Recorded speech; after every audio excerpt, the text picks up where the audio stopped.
Our story begins in December of 2001, when just a few weeks before Christmas I was at the hospital for what had become a routine for me, ultrasound. My doctors had discovered a few anomalies earlier in my pregnancy, and so they were keeping a close eye on me, looking for additional things.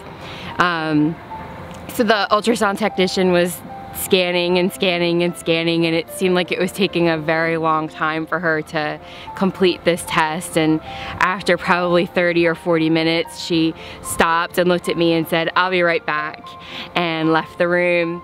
And I knew that she had found something that was of concern based on my previous ultrasounds. And after maybe 5 or 10 minutes, my doctor turned to me and said, "It looks like your baby has a hole in its heart, and I need you to go see the pediatric cardiologist here for further testing."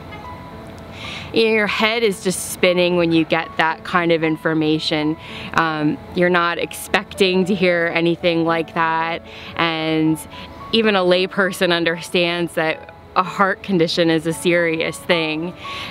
So we were really troubled and concerned by this. We didn't know what the outcome would be for us or our daughter.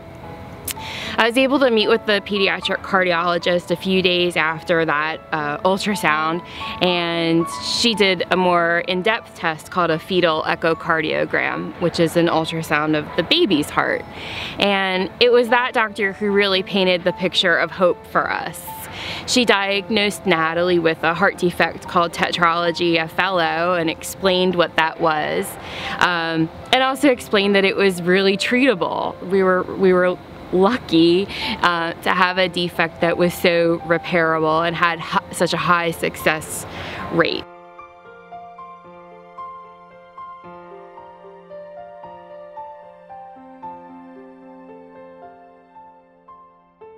Natalie was born a little bit early. She came on February 9th, 2002, and because of her heart condition and her preemie status, she went right to the NICU. But within 48 hours, she was on room air, not needing any sort of supplemental oxygen. She did really well, met all her milestones developmentally, and then around the summer of 2002, she started to show some signs of needing surgery. She had trouble feeding, and she would turn blue when she cried. So we met with our pediatric cardiologist and the cardiologists and surgeons at the local children's hospital, and they evaluated her and determined that, yeah, it was time for her to have surgery. So that October, when she was 7 months old, she had her open heart surgery. That was the hardest thing I've had to do as a mom, is give my baby away to a team of people I've never met before, and hope and pray that they know what they're doing that day and she's gonna come back to me all right. Fortunately, everything went beautifully.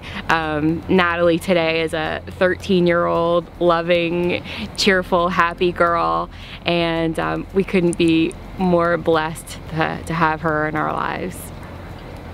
Right now I'm in 7th grade, and I just do normal activities for somebody my age. I do chorus, I'm in Girl Scouts, I like to swim, and this year was the year my middle school wanted people to start doing physical education, so I started to experience problems while doing that, such as I couldn't breathe while running, or keep up with my teammates while playing soccer or ultimate frisbee, and it was really scary and painful, and it was not fun. Through all the follow-up we've had throughout the years, our doctors have cautioned us that Natalie will likely need an additional surgery at some point in her teens, because she will have outgrown the repairs that were made when she was a baby. I'm Lisa Tucker. I'm an OBGYN. I take care of women, but I also deliver babies. Levi Solomon is one of my precious, precious babies. And I remember the day he was born like it was yesterday. And I love him dearly.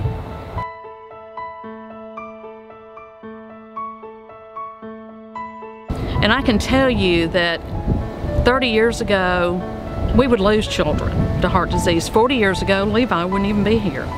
25 years ago, he'd have a big scar on his chest. But because of the advances that we've made over these years, we've been able to save our patients, definitely have saved our children. Babies born with heart disease now live, whereas we used to watch them die. Levi's story is a very good one, a very good outcome. We really didn't expect there to be a problem when he was born. I mean, we thought, yeah, maybe, but it was kind of a surprise there.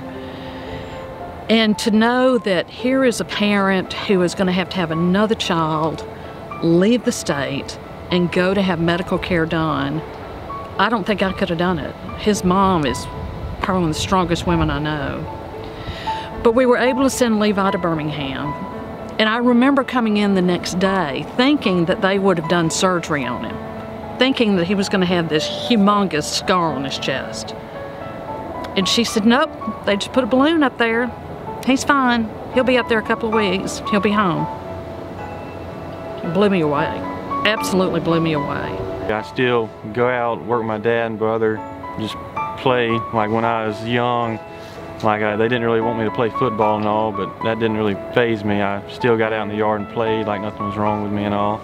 And I played baseball my whole life, and I played 1 year at high school, and I think I'm going to play next year too and all. So now, because of all these wonderful advances, Levi can play basketball. Levi can play baseball.